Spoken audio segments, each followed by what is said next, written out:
Okay, this is the binding machine. There's a number of binding machines out there. We're all familiar with them. This is the Williams, Fleischmann, whoever you want to call it. And it's very similar to the Rebecki. The only difference between this one and the Rebecki is a tower.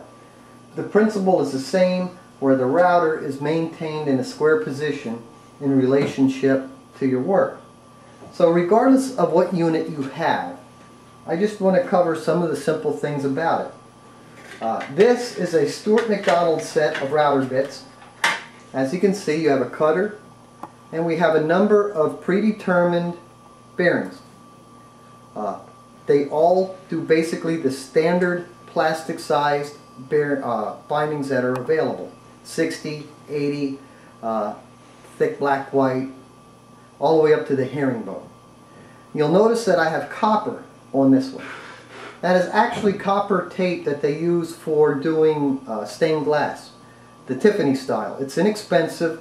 It's only a couple thousandths thick, and you can use these for tweener sizes that you can use to shim your bearing to make it fit anything that doesn't quite fit your norm. Another bit set that I have, and this is a little punch for my buddy Shiraz. Grizzly has a number of sets, and these are dimensional. This here is set number 1, and these will do in 16th variation. I have another set, I think this is set number 3, and this will do 16ths and 32nds up to a wider degree. And again, you can shim these out with tape. They're 1/4 inch shank. They fit the 7310 Porter cable router. That is my router of choice, but there's a number of good ones out there. I don't recommend a Harbor Freight. I've seen them toss bits, and that's a safety issue to me. And if you have spent all this time building your guitar to this point, you don't want to ruin it by buying a $19 router. Now, what makes this work, here is a router. Very similar to the one that's on here. This is mounted where this will come through and capture this aluminum plate.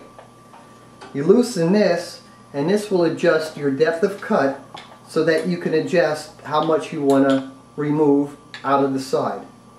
I will do purfling cuts first. That would be my widest cut.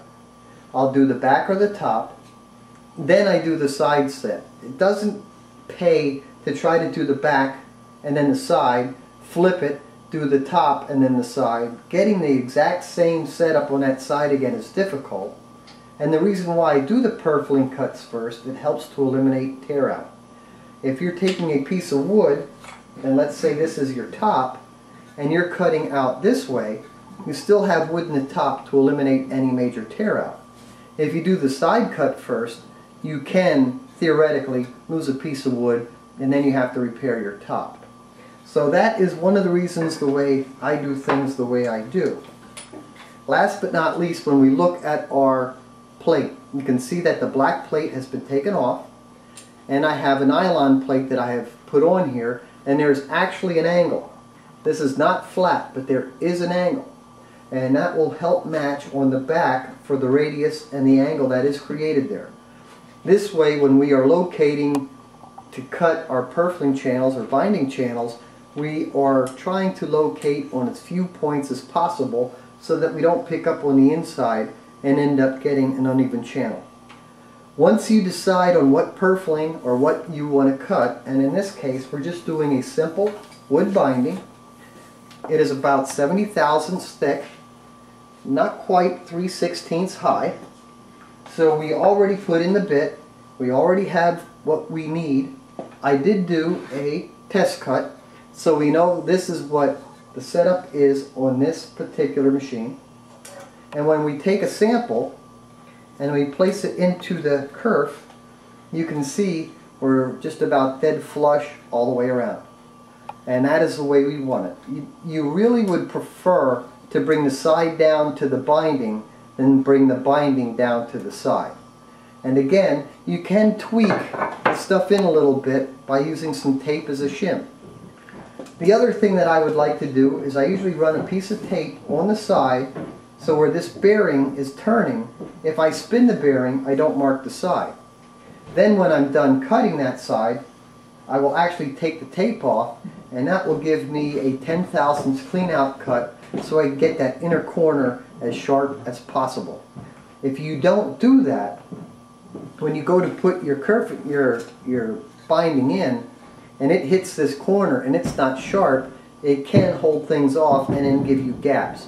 So you want to be aware of that, and we will probably take this binding when we put it on, and we'll also just sand the inside corner off a little bit so that we get very good side to side contact.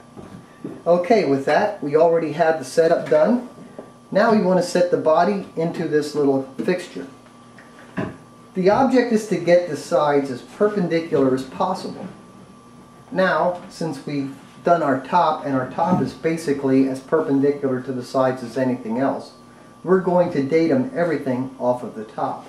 So we will measure how high we are here, and that says 3.5 inches. So I can set up back here for 3.5 inches.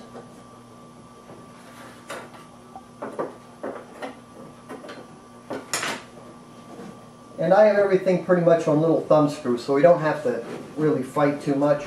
These are going to work more like legs on a table. They aren't really clamps. These are just to support the side and the top, so that as we come across with the router, it's not going to wobble.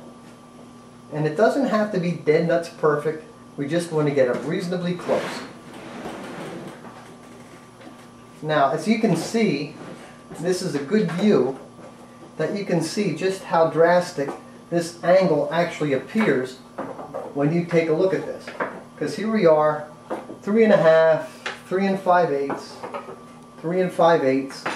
So as long as you're reasonably close, and you can kind of eyeball to see just how square and perpendicular the sides are, so it doesn't look too bad.